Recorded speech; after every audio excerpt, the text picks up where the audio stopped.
Allora, questa sera è stata l'occasione per presentare queste idee di queste reti civiche sportive furlane,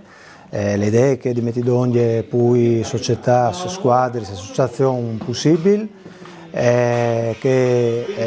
vanno da ora sport ma che hanno come obiettivo anche una base identitaria. Le nostre idee sono sempre state che, come associazione sportive furlane, dunque arriva a mettere ogni tanti squadre al può partire forze e I think si va a copiare invece che altre realtà sono di minoranze e fasi di tanti anni come gli amici sloveni e i tedeschi dal Sud Tirol.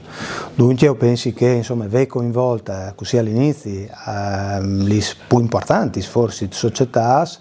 al sedi un buon inizio per arrivare a tirare dentro tutte le società, non come sportivi, ma anche culturali, proprio con l'obiettivo che di portare in denant le nostre identità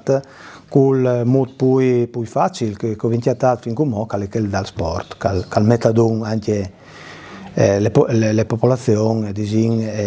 anche per dalle politiche o dai colori insomma.